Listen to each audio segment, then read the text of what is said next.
Hi everyone, I am Monica Yellowtail and I'd like to welcome you to our webinar today. Before we begin, for those who may not know, Redwind is a nonprofit organization that provides tribal technical assistance on a variety of programs, including but not limited to tribal comprehensive rural urban natives, tribal college campuses, and elder abuse. This ranges from policy review via email to science. If you're interested, you can contact me at the email I'm going to put in the chat box.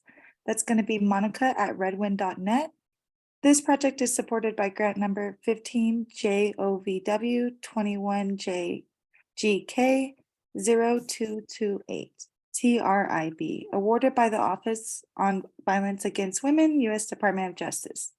The opinions, findings, conclusions, and recommendations expressed in this publication, program, and exhibition are those of authors and do not necessarily reflect the views of the U.S. Department of Justice. As it states, this webinar is part of our TGC project. Presenting with us today, we have Ms. Diane Gout and Morgan Hawes. If you have any questions or comments, you can put them in the chat box or click the hand icon. I am now going to hand this over to our presenters.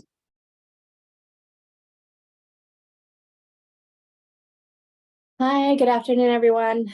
I'm Dr. Diane Gout. I am the owner and co-principal of Gray Oak LLC. It's a consulting organization that works primarily with tribal programs and programs who work in Indian country around data collection and evaluation. And I've been doing this work for almost 25 years now. And I've worked in the field of violence against women for the past 35 years.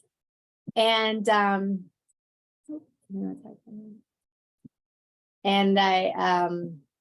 have been working with Gray Oak for a while as well. I look forward to this training and helping everyone understand a little bit more about developing and setting goals and objectives for your organizations and for your projects, and particularly when you're thinking about your grant writing. I have the privilege and the honor of also working with my daughter, Morgan Hawes, and I'll let her introduce herself. Thank you. Good afternoon, everyone. Thank you for having me here. I'm honored. I come from a policy and evaluation background.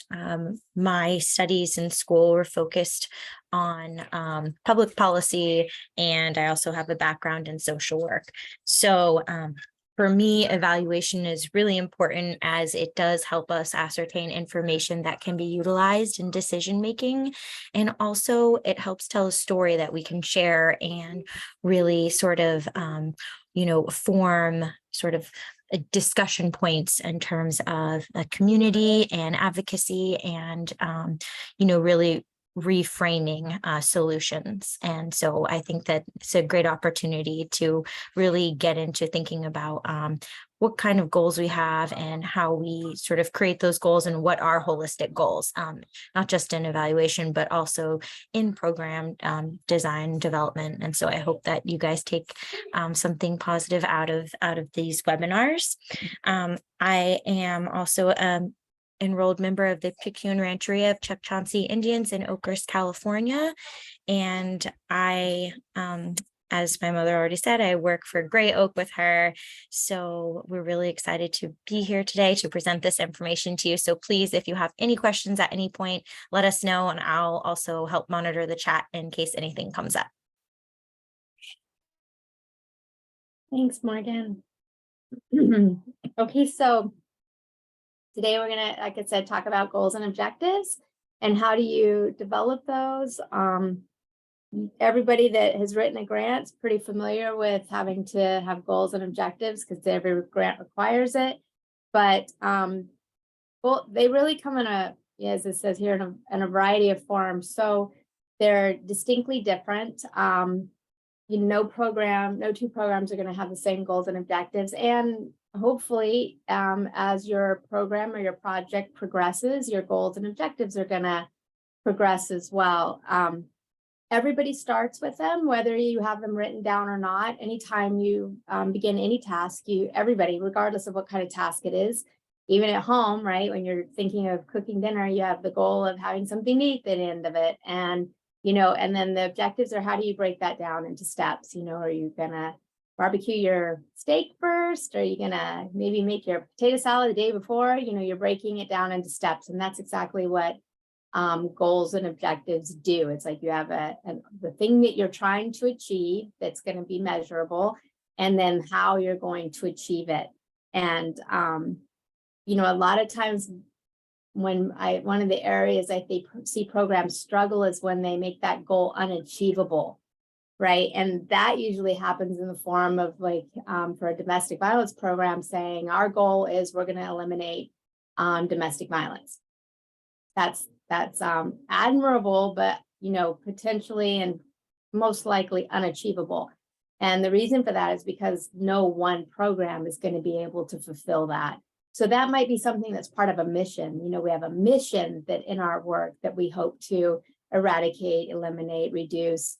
But really, what do we do as a program or a project that gets us closer to our mission? So a lot of times our goal for our program or our project supports the mission of our organization. And so it's something to always sort of think about, is that your goal has to be something that's completely within your ability to achieve it. And if it's not, then it's probably a little, it's aspirational, right? It's a little too aspirational. And so we want things that we can achieve so that, we feel good about the work that we're engaged in and that we're accomplishing. So next slide. So what is the difference? And I kind of spoke a little bit about this, but they're absolutely related to one another. So as I said, your objective is going to tell you how to get there. It's really that roadmap.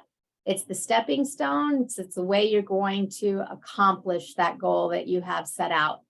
And generally speaking, if you're writing one grant or you have one project, you usually have one goal within that grant or that project. And sometimes the confusion comes where people will have multiple goals. And, I work with people to say, do you really have multiple goals, or do you have one goal and then you have multiple objectives for how you want to achieve that goal, right?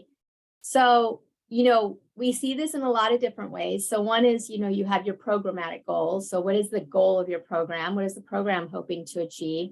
And a lot of times that's setting your direction for where you're going in that program.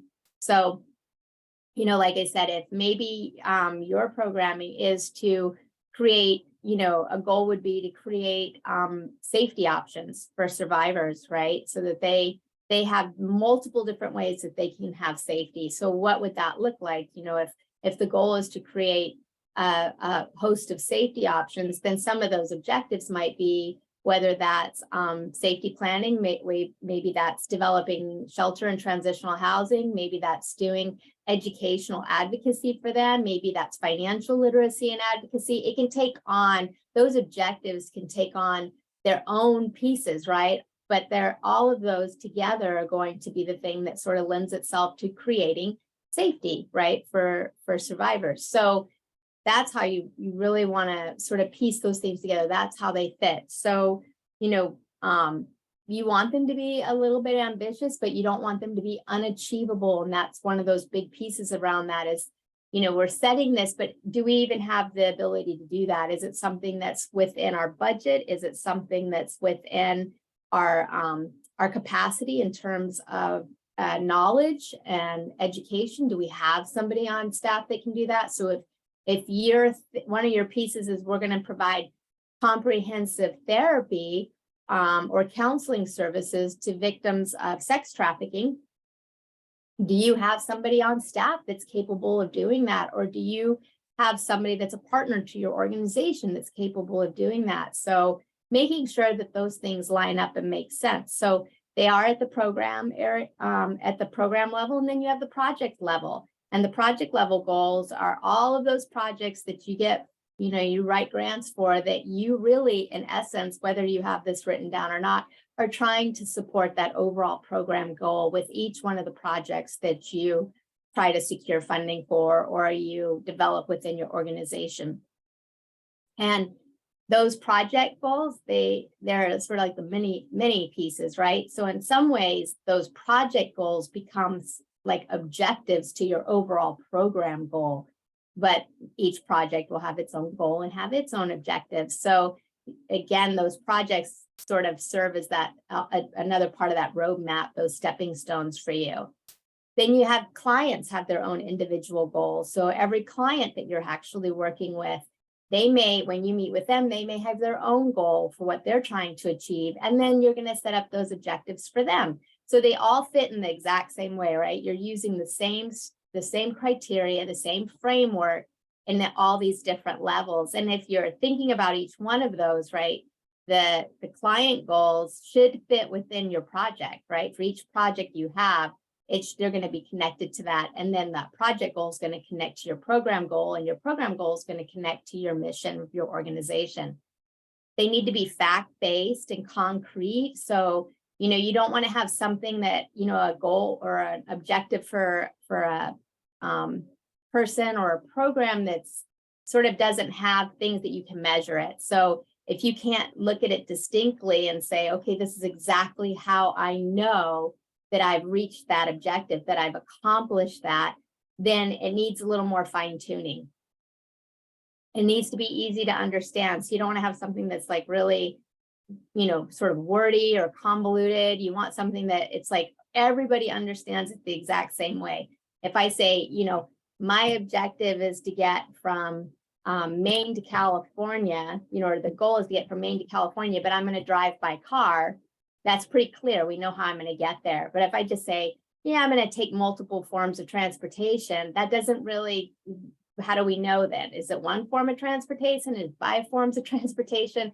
How exactly are we going to achieve that? So in being able to set it as concrete and have specific steps in that, then you're able to see, did we achieve that? And then if you encounter any barriers, right? So maybe initially my goal is to fly, but then I find out tickets are like $2,000 or something. It's like that no longer becomes possible. Then I'm going to have to reevaluate that and think, okay, so how else can I get there? What is that going to look like? So once you have things set down in stone, then you're kind of able to go back, and if you have to pivot to do something else, you have that opportunity to do that because you had a plan to begin with. And then usually it's time specific. So, if things don't have an end date, then you never know when you've reached it, right? There's no measurement for that. So you want to make sure that you lay out a time frame for what you're doing. And I, generally speaking, tell people that it makes sense to sort of have a comprehensive timeline, because the more comprehensive it is, the more evidence you're going to see about whether or not you actually can make that timeline. So if one of your objectives to providing these services to survivors is that comprehensive services is that you have someone on staff to do that, and you know that you're going to have to hire somebody. When you work out that timeline, a lot of errors I see is that people will say, oh, we're going to get somebody hired in the first month or the second month. And that's not going to happen in Indian country, right? You've got to write your job description, and then in a lot of programs, you've got to get that approved, and then it's going to have to get posted, and then people have to be able to respond to that, and then you have to review, resumes and applications, and then you got to go through the whole interview and that. Generally speaking, I've never seen that happen within 60 days. So once you start being very concrete about all the action steps you're going to have to take, then it becomes evident whether or not you're able to accomplish that in that time frame. So being time specific is your friend in that process. Next slide. So George Dorn and Robert Rubin developed what everybody knows as SMART goals and objectives. And that's just an acronym for being specific, so clear with identified expectations. So, what exactly are we trying to achieve? You're just being as clear about it as you possibly can. If I'm going to say I want to plant a garden and my goal is that I'm eating more homegrown vegetables than, that are organic, one of my objectives is going to be that I plant a garden, right? I could go to the farmer's market. I could try to buy these things in the grocery store. Those might be other objectives, but one objective is going to be I'm going to plant my garden. And then what am I going to plant? So I've got to, I'm going to be very specific about this. What is it that I want to plant? What am I going to grow in my garden?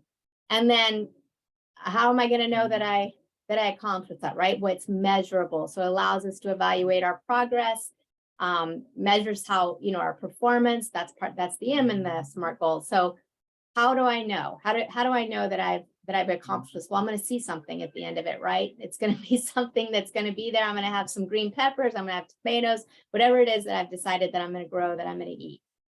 And then it's achievable. So it has to be achievable. So it's really not going to make a whole lot of sense if I think that I'm going to, I want good fruits and vegetables, and I think I'm going to grow pineapple in Maine, right? It's just that's not achievable. It doesn't make sense. So, we want to make sure that whatever we're doing is within our program's means. So, if you're coming up in your program that you're going to try to accomplish, you're going to make sure people have transitional housing, but you don't have any housing available in your community. That's not an achievable goal. Therefore, you're not going to be able to meet it. And we want things that are achievable, that it's realistic and relevant, and within the scope of your program. So anybody that knows me, my daughter can attest to this, I can't grow anything. Everything dies. So I don't have any plants. I have succulents. And as long as I stay away from them, they do all right. So, is it realistic that I'm going to make a garden, or does it make more sense for me to go to the farmer's market or the grocery store and get my produce that's organic or homegrown from somebody else's efforts? So thinking about, can you really achieve this within your organization? Is this something that makes sense? Is it part of your programming? Is it a scope of your programming? And if it is, then by all means, move along with that. And then, making sure it's time bound. So again, you have to have beginning and end points on this. So, if I say I'm going to have my garden, I need to know what that time frame is. So, is it over the next couple of years? If it's over the next couple, frankly, if it's past 3 months, I'm going to forget about it. But if it's over the next couple of years, that doesn't make a lot of sense. So, from this point to this point, these are the activities we're going to take on. These are the things we're going to do. So they're time limited. Next slide. So this is an example. We have, by the end of year 3, our legal advocate will have met with 75 clients, averaging 25 a year, to assist with protection orders, divorce and custody, and other civil legal matters. So each one of those things is measurable, right? So I've got year 3, there's my time. That makes sense. That gives me plenty of time to be able to set the program up, get, my legal advocate up to speed on what they're going to do, be able to get enough clients in. So I'm saying, 3 years, that's what most project period times are, right? They're going to meet with 75 clients over that 3-year period. They can meet with them all the first, in year 2, but we're going to give ourselves some room. We're going to say over the next 3 years, this is what we expect, roughly 25 a year. And you're going to base that off of what are you already seeing? Because you're going to set these sort of project goals and your program goals based on what you already know is happening in your community, people that are already coming in, requests for services that you're seeing. So that's, you're not going to take off and make a service that nobody's even ever requested, right? You're going to do things that really you kind of get a sense of what that's going to look like. And then, we can look at like what types of court cases are they handling? Are they working on protection orders? Are they helping people with divorce and custody? What other civil legal matters might there be? Maybe there's some landlord issues, or maybe there's some, issues around credit cards that you need to help with, or maybe they're having some challenges, with educational advocacy, and that maybe becomes like a court thing. So all of these different ways that you would want to, you can measure those, you can look at what they're doing. So each one of these, though, everything that you do, you want to make sure that it's a result of your programming. So, if we're going to set, our goal or objective, we want to make sure it's something that we can attribute our work to the outcome. And this is like an example of if we had a legal advocate. They're working for our organization, and therefore the outcomes will be tied directly to the work that our legal advocate has done with them. Next slide. So one example of the we have a tribal domestic violence and sexual assault program. So if the organizational goal is to be an effective leader in our tribal community addressing domestic violence, dating and sexual violence, stalking and sex trafficking through the implementation of high quality intervention and prevention services. Next slide. So what do we need to do that? What are the things that we would have to have in place? What kind of projects will we be looking at to support our goal? So some of the things you want to think about is, you know, when we say high quality, how does that translate? What does that look like? What is high quality? Because that's one of those words that really is subjective. So we're going to have to define the measures that demonstrate to us that something is high quality. And then what is the impact we're hoping to achieve? You know, what's that transformational piece? And then those, you know, typically are called outcomes.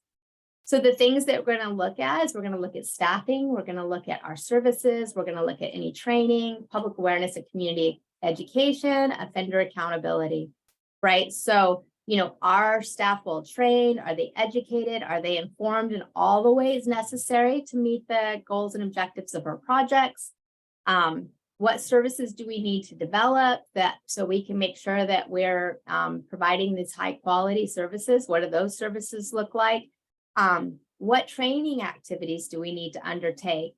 Do we need to work with professionals in our community to make sure that they have all of the tools that they need so that they can contribute to this process as well and make those appropriate referrals? What type of public awareness and community education campaigns do we need to undertake to better inform our community about our services and about what we're able to offer and provide?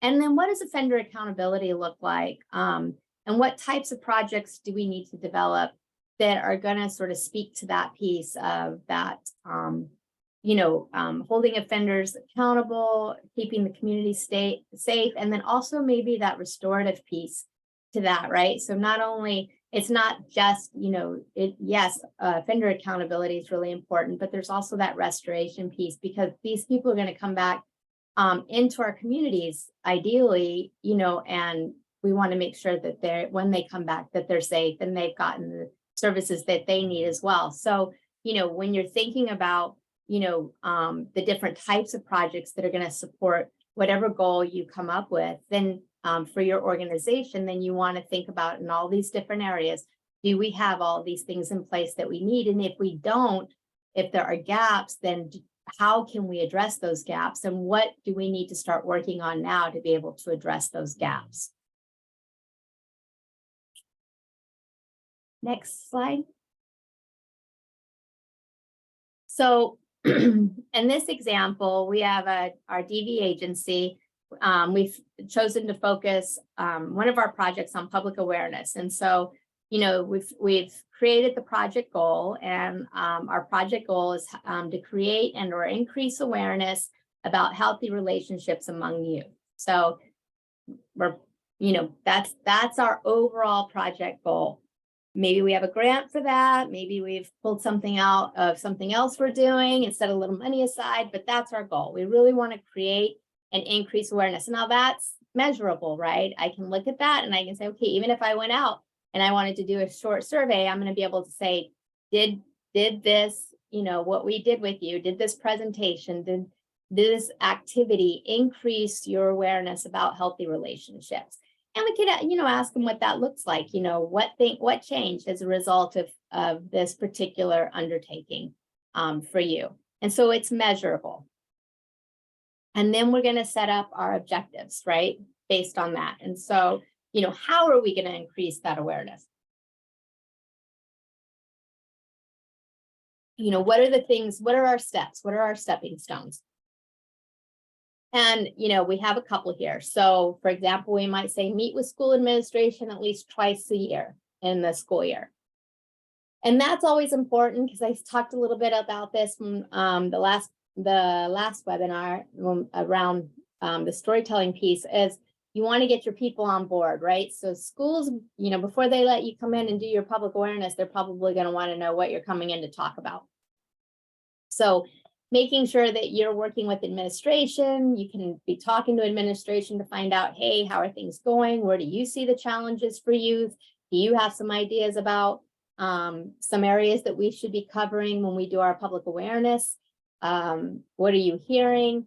You know, afterwards, hey, have you seen any changes? So, you know, when you're meeting with the school administration, which again, this is measurable, it's time limited, we've said twice a year, then you can also get some information from them about how well it's going and maybe addressing some of those, them helping you identify some of the gaps that you can address. And then the next one is to provide quarterly presentations to the elementary, middle, and high schools and the tribal community about healthy relationships. So again, measurable, time limited, you know exactly how many times you're going to be doing it.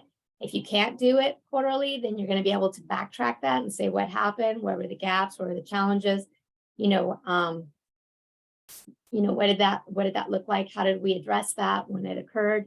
And you've got your groups that you're going to provide it to. Now you could even be more distinct and say how many students you plan to provide, these presentations to, but we've got our two objectives, right? We're going to talk to the school, we're going to get some information, we're going to give the school information, and then we're going to present to the youth in these schools. Then you're going to have your outcomes. And so what are those outcomes? And the outcomes are really, like I said, it's the impact of our work, it's the transformational nature of our work. What did we change? How did it change? And we've got a couple identified here. So we're going to, youth are going to increase their awareness of healthy relationships. And so I can measure that. I can absolutely say, do you feel like you have a better understanding of what a healthy relationship as a result of these presentations that you sat through? They're going to have increased understanding of the signs of an unhealthy relationship. Again, that's an easy thing to measure. We can say, hey, can you identify some of the signs of a healthy relationship? Simple survey, right? And they can check those boxes off. And then youth are aware of program and where to seek assistance. And so,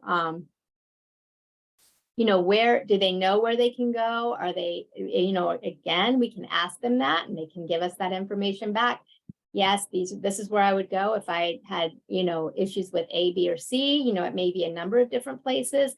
Maybe there's a counselor at school they could speak to. Maybe they might know that they can come to our particular program and get assistance. Maybe there's some peer support in the school that's set up for youth that they might be able to go to a youth leader or peer support.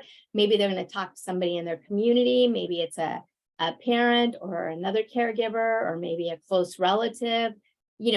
Making sure that they know all of the different places where they can get assistance.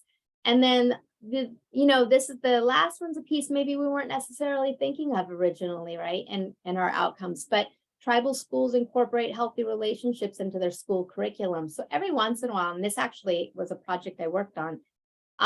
So every once in a while, somebody surprises you, right? And they say, hey, we thought this was so well received that we think that this is important to actually incorporate into our curriculum and this was particularly for junior high students. And so, sometimes you might be pleasantly surprised by something else, what you're like, without having anticipated that. So making sure that you kind of keep your eyes open and have that awareness that, maybe there is something else that is as a result that you didn't initially put down as an anticipated outcome or impact of your project. So every one of these things is measurable. We have them, we've got our timeframes laid out.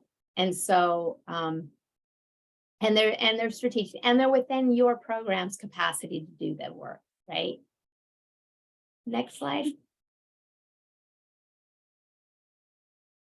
So what are some of the things that can get in the way of your success? And I spoke about this a little bit earlier, but really the number one thing that I see that's a challenge for people is,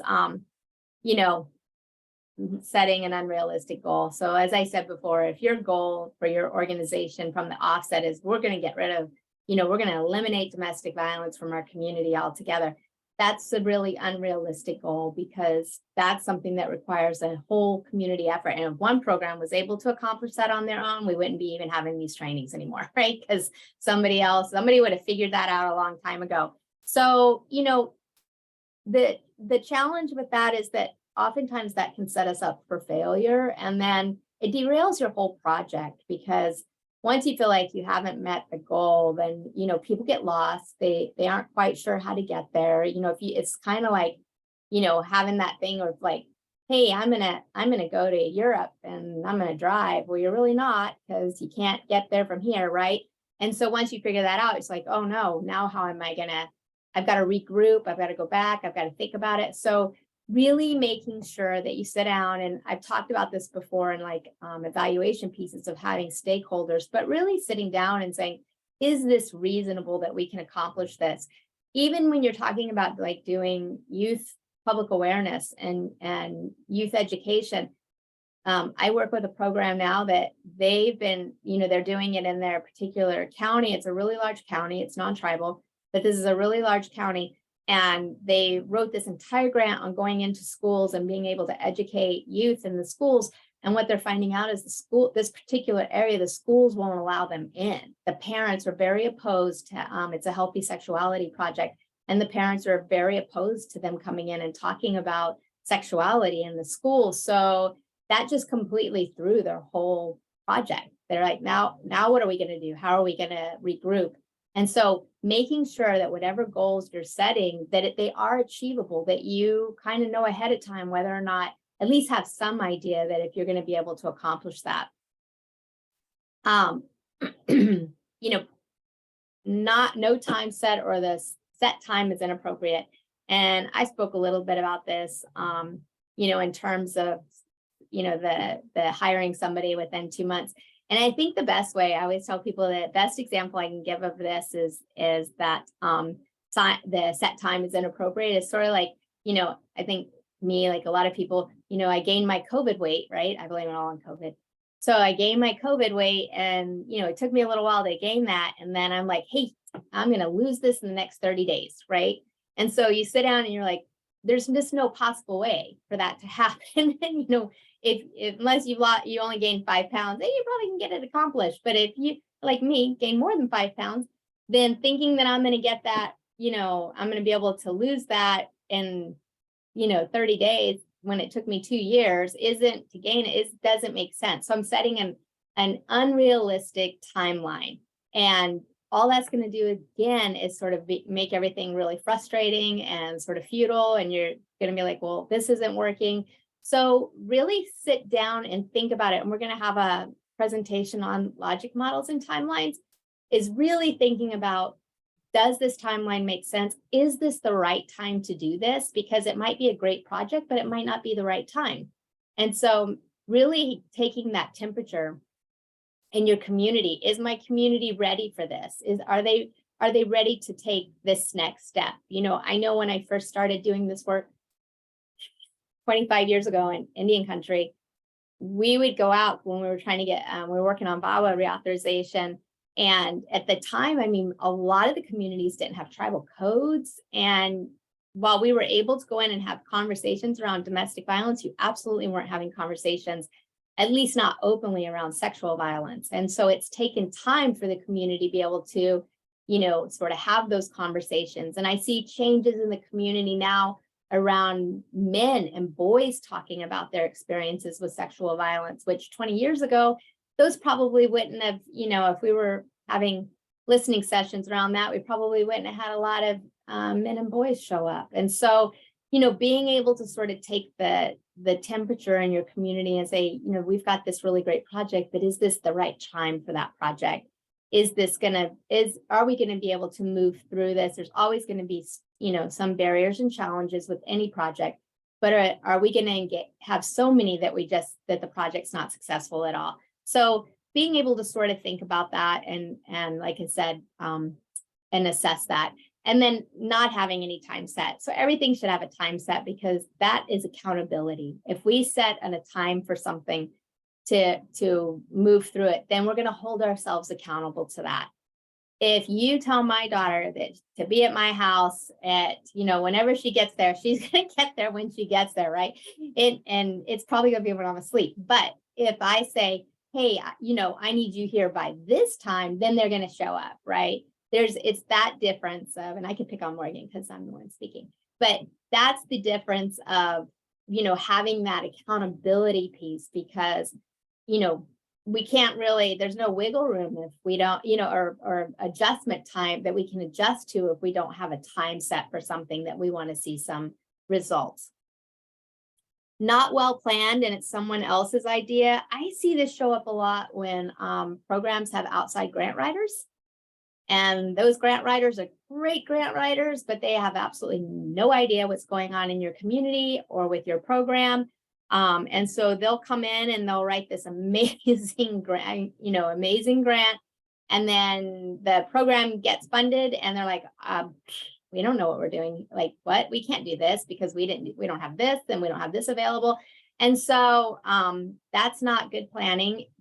This happened here in our state once when we had a grant for a juvenile drug court many years ago. And there was a lot of resistance around that because nobody had actually talked to the probation officers and what that was going to look like for their workload, and to the judges that were going to now be sitting on those courts. And so, the grant was great, it came through, but they forgot to talk to the key players in that. And so it got a little bit of a slow start because it wasn't well thought out in that way, and making sure that whatever you're doing, you have everybody at the table. And if you're going to engage an outside grant writer for any of your projects or your programming, make sure you're working extremely closely with them and seeing what they're thinking, because it can be a great idea, but it's not feasible in your community. And they might be taking an idea that worked really well in another community and trying to implement it in yours. So, keep that in mind, because that can cause you to lose a little motivation if it's not yours. Having too many goals or objectives. And so sometimes, we really want to do great work, but, in light of that, sometimes we can overcommit to work. And I think this is particularly true in tribal programs where resources are a lot more limited. And you see many people in tribal programs wearing multiple hats. So, you have someone that's an advocate, but they're also your communications person, and they're also doing your public awareness, and they're helping with the grant writing too, right? So, they're all things, right? And so what ends up happening is that you overcommit to these different projects and objectives, and really maybe what you're going to do are 2 or 3 objectives, and for the first round of this over a period of 2 years or 3 years, and then you're going to build on that next time. So sort of, again, that goes back to that realistic piece and being able to really, put something out that makes sense. The other part of that is staggering, right? So you may have, 3 different objectives, and each objective might have 3 or 4 or 5 activities. So how can you stagger those over a 3-year period of time so you're not trying to do all this work at once, and you build on that work? So maybe you're gonna, you want a project I do, we're developing specialized sexual assault services in the community. And the first thing we needed to do was a needs assessment. And then once we did that, then we needed to do some focus groups and listening sessions. And then once we did that, we engaged in some strategic planning.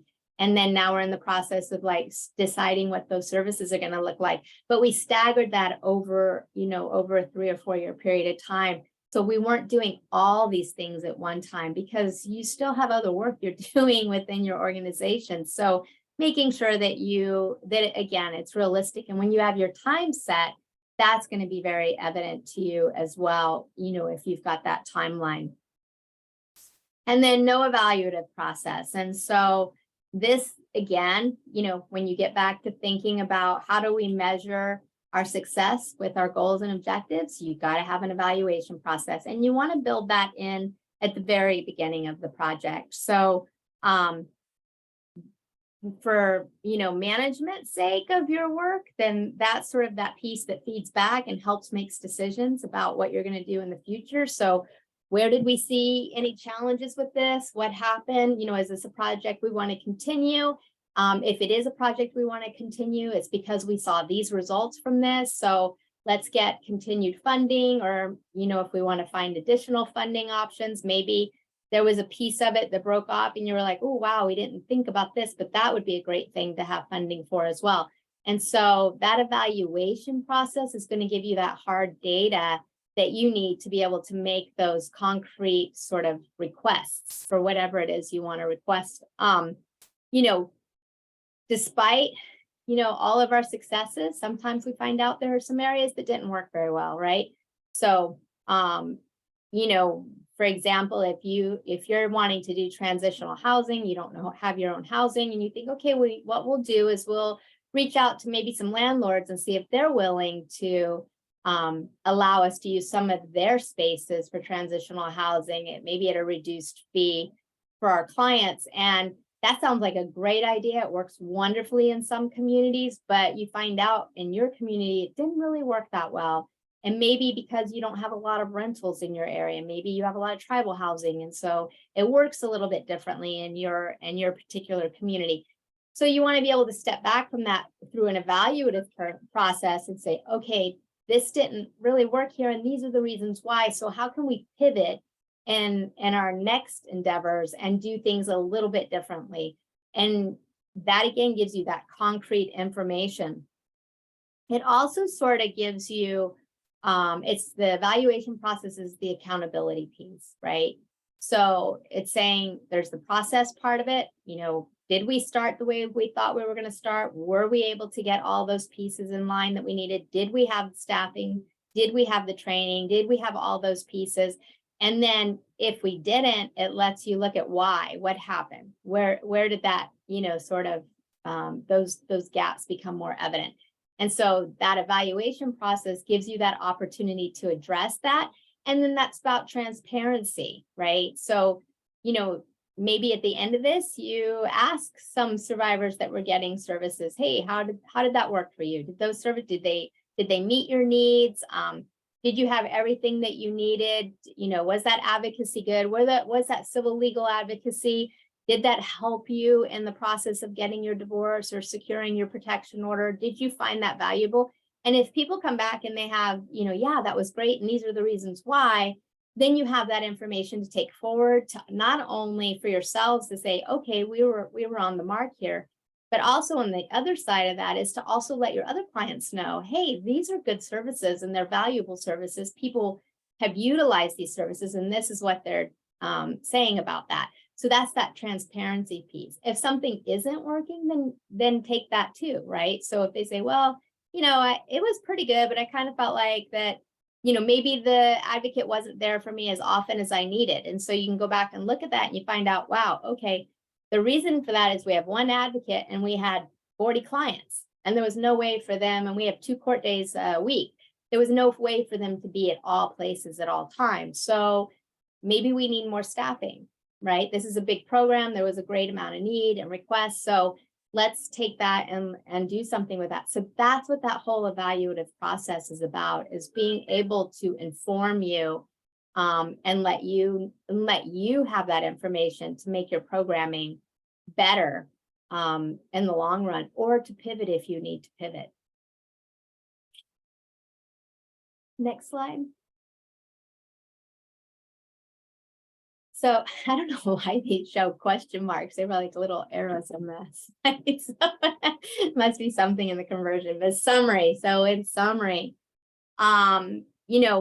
direction and planning and motivation, right? And, your direction really refers to where your organization is headed. So you're going to think about your goal and your projects about where is it that where are we growing to? What are we looking at? And how can we get there incrementally? And a lot of that starts at your strategic planning process.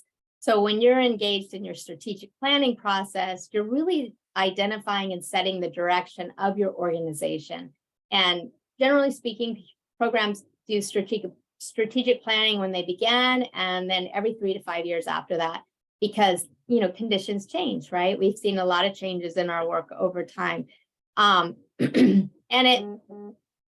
having goals and these goals and objectives for your program area, it also gives your staff a sense of the direction.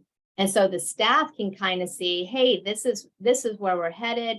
And they may be, part of the process for coming up for projects that are going to help move the organization forward. So if they know where you're going and they know what the goal of the organization is, then they're going to think of, they may come across an idea, or maybe they see a grant out there that says, hey, this will help us get closer to where we're headed. So it's a good thing for the staff as well. It also sort of, again, keeps your leadership on track when you're thinking about transparency, because, we all know where we're going, then, we're all part of that ride, right? Nobody wants to be in a car going somewhere and the only person that knows where you're going is the driver. That's a little unsettling. You're like, well, I thought we were going to the airport, but they may think you're going one place, but the driver's got something totally else, in mind, something else in mind. So, it's a good piece to make sure that everybody's on there. And you should think about small accomplishments. So, each little goal is what help drives your work forward in whatever you're doing. So when you're finished and you've done your evaluation and it's successful, then celebrate those little accomplishments, because those are the things that motivate people and keep them moving forward, where they want to keep doing this, right? We know how stressful grants can be. We know how stressful making sure you're meeting your deliverables can be, all of those pieces. But if you contextualize those projects, those grants into these things are moving us closer to our organizational goal and our goals as a community, then it's going to feel a little bit different for you. And they really help you, those goals and objectives help you sort of like crafting your chapter in your community story, in your community's narrative, right? So, when we think about, one of the things I used to get excited about when I read the progress reports, tribal programs submitted for OEW, is the narrative part about their successes, because it really talks about how programs are addressing these really, hard issues in Indian country, and what that looks like, and all of the innovative ways that they move this work forward step by step by step. And that's exactly what your goals and objectives are. It's step by step by step, and it's your particular role in that story, right? And then with planning, so if direction's the final destination, planning's the way you're going to get there, right? It's like, how are we moving through this? And so strategy and planning are kind of the same thing to me. You're thinking about, what are the different methods? What is it going to look like?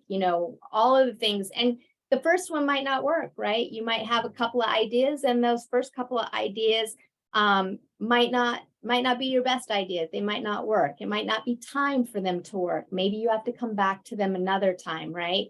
And so making sure sort of your planning is intentional, it's thoughtful, and you take your time.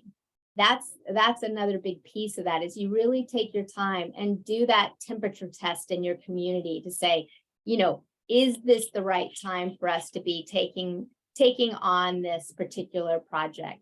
Think about this in terms of short-term and long-term goals for your organization. So in the short term, we're going to do, A, B, C. Long-term wise, we want to get here. So, but in order to do that, it's kind of like we used to ask our kids all the time, what's your 3 to 5 year plan, right? What's that 3 to 5? Because most of the time that's as far ahead as you can think, because it's manageable, right? I don't even know if it's manageable for me anymore, but it's manageable, right? You can say, what is it that you want to achieve in 3 to 5 years? That's the same thing with your organization. It's manageable to think about, hey, what are we trying to do in the next 3 years? And then breaking those into pieces so that every single bite is chewable, right? So, maybe if your goal is to develop a working relationship with HUD to convert, some housing units into transitional housing for survivors and their children, what would that plan look like? How would you get there? You would break that down, because that's not going to happen in 6 months, right? So taking those steps. So maybe it's reaching out to HUD, maybe it's finding who that connection is there. Maybe it's developing your own plan internally to say, okay, maybe it's a little PowerPoint presentation. So we're going to take it to them and we're going to say, these are all the reasons that this would be really important and how it would contribute. It's you really sitting down and thoughtfully thinking about what's the best way to approach this. What if your plan is, you're thinking about increasing awareness, of your program among youth? What's a way that you can do that? One way is to go into the schools, right? But maybe another way is thinking about social media, right? And is there a way through social media that you can influence youth and you can bring awareness?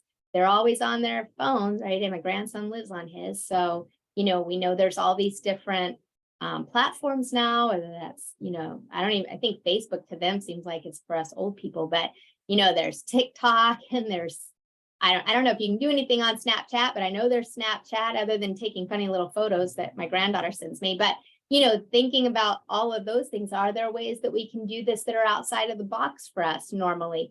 It's that planning piece.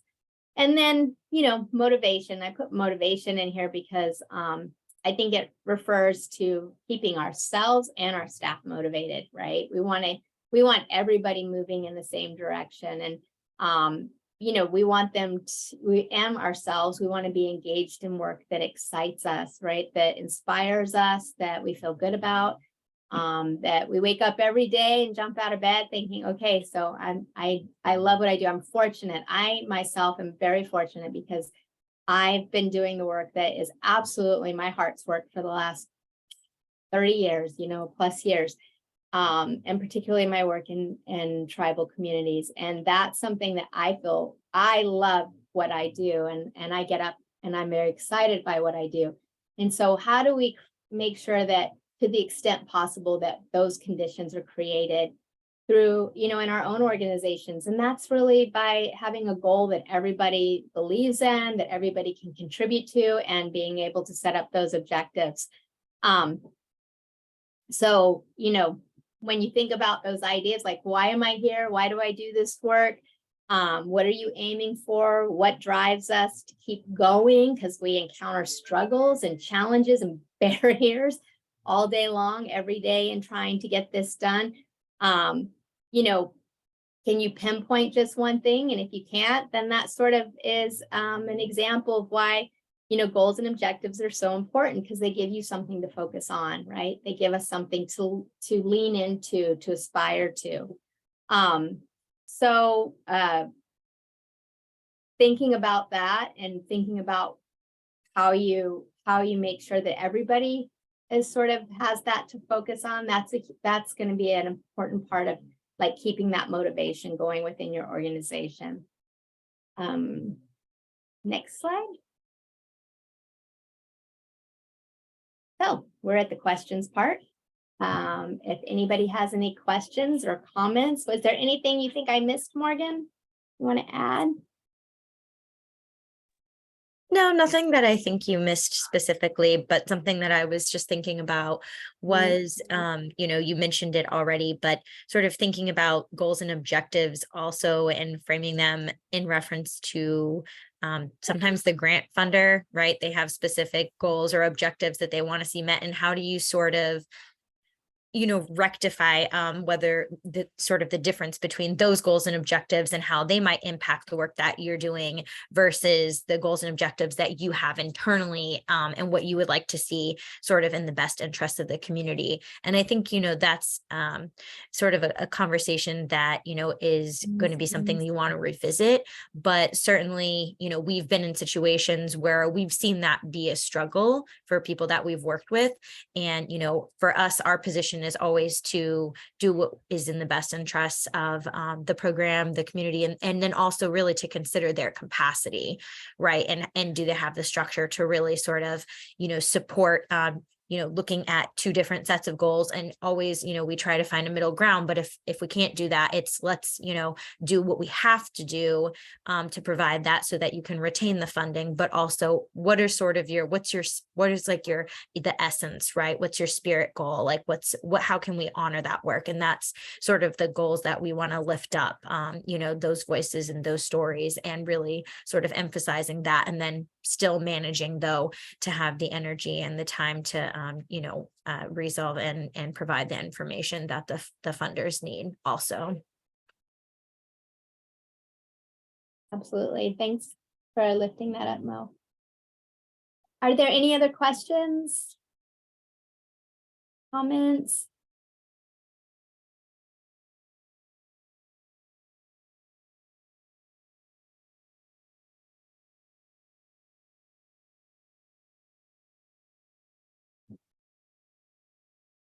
I'll turn it over to you, Hanobi. Alrighty. Thank you both for joining us. Before we end the session, I want to let you all know that there will be a survey popping up once the webinar closes. If you could fill that out, we'd very much appreciate it.